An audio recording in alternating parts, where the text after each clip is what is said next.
Hey, so I just got back from seeing in the theaters the movie Nobody, which is from the writer slash creator of the John Wick films and the director of Hardcore Henry. Uh, and I really liked the film. Uh, it's not quite as good as either John Wick or Hardcore Henry, but it still definitely comes close to being good as either one of those. Something that makes up for the action not being quite as strong, in my opinion, is the humor and heart that this one has. It's definitely way funnier than I was expecting it to be, and I found it surprisingly emotionally resonant, which I wasn't quite expecting. Uh, and there isn't like a lot of drama, but like what Lil is there hit surprisingly well. Which is weirdly mostly towards the beginning. I do have some nitpicks with it though. A lot of it is actually also towards the beginning. Uh, some of it was really hard to understand what was going on. I did watch it on the monster screen, so that could be part of the problem.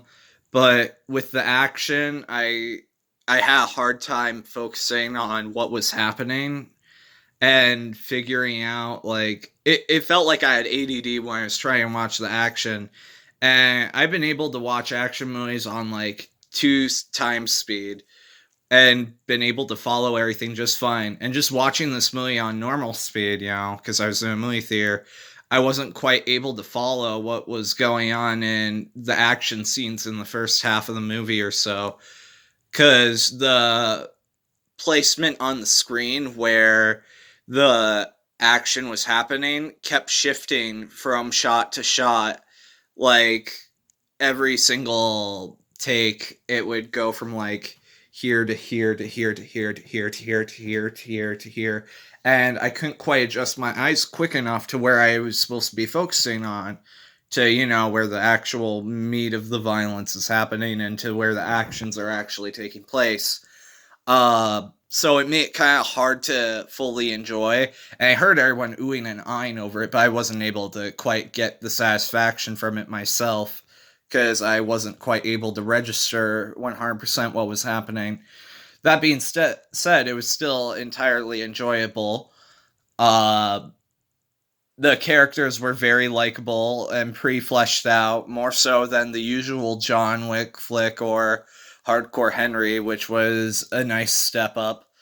Uh, Bob Odenkirk was great as uh, a mix between just your average guy, like an average Joe, and a John Wick type. So because of this, his fighting is more flawed. He's not perfect. He doesn't hit all the punches. Sometimes he messes up and gets hit instead. And he completely screws up the fight. Sometimes that happens. And then other times, since he served in the army or was a veteran or something like that, he's trained enough to you know. I don't want to spoil anything, but I got confused at the beginning of the movie, story wise too.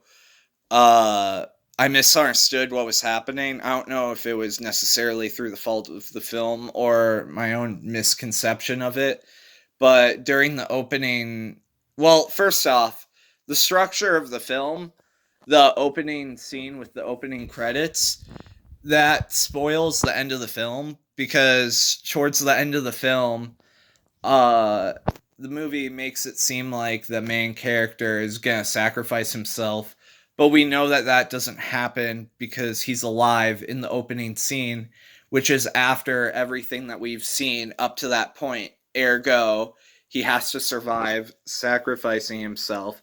So putting that scene at the beginning of the movie kind of spoils the fact that the main character survives the movie. So I don't know why they wanted to put that there when it was such a huge spoiler right up front at the beginning of the movie.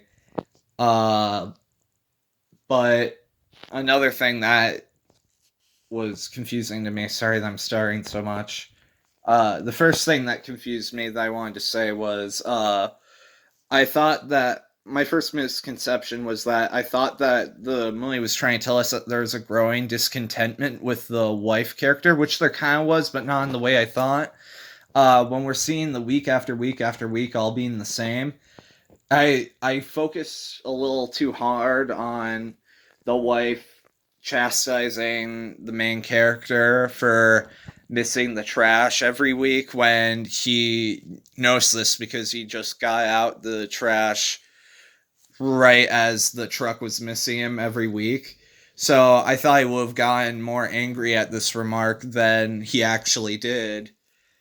And his real reaction was more sweet than what I thought it was going to be. I thought that he was going to grow like more and more angry with the wife character over this, get more resentment, maybe even kill the wife, but not until way later in the film. But obviously none of this happened, and it kind of went the opposite direction. Even though he did mention that he noticed they were growing distant, but I mean, I noticed I was way off on that. Another thing that I was way off on was when the intruders break in. I thought that the reason why he didn't attack anyone was because he noticed his son was attacking one of the intruders quite violently, and he didn't want to be a bad role model and beat them up too and have his son turn into someone like him. Uh, so I thought that that was like this whole moment where he's like putting his foot down and being like, my son's not going to be a bad person like me, this violent person that's just like going to get himself killed or anything like this. I'm going to do this for my family, that sort of thing. But no, it wasn't anything like that. I won't spoil what it actually is, but you know, I don't know if I mentioned everyone that was entertaining in the movie. I mentioned Bob Odenkirk. Other people that I really thought were standouts and very much kept me entertained were Christopher Lloyd as the main character's dad, and the bad guy of the movie, who's like this Russian. I really want to say these plot details when talking about both these characters because they're very entertaining to bring up, but I can't bring it up. All I'll say is that the villain reminds me a lot of Only God Forgives, but that's all I'll say. Yeah. There is like shades of Hardcore Henry that I've noticed in this movie, from the shot of the gun twirling. That's like sort of like almost a first person POV, but not quite. To what was the other thing? There was something else.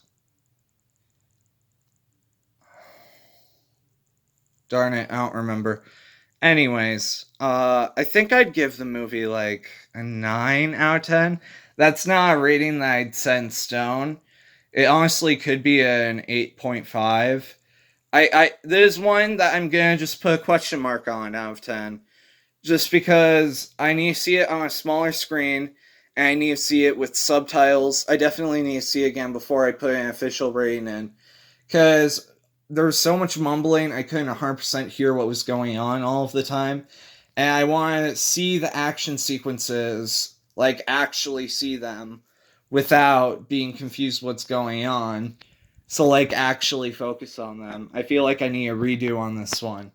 But yeah, it's definitely between an 8.5 and a 9.5, somewhere in between there. So that's why I said a 9. But that can definitely wave anywhere in between there.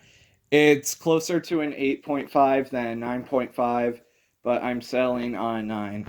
So yeah, thanks for watching. I hope you enjoyed. I hope this was informative. And I definitely recommend that you go out and see Nobody. It's a good movie.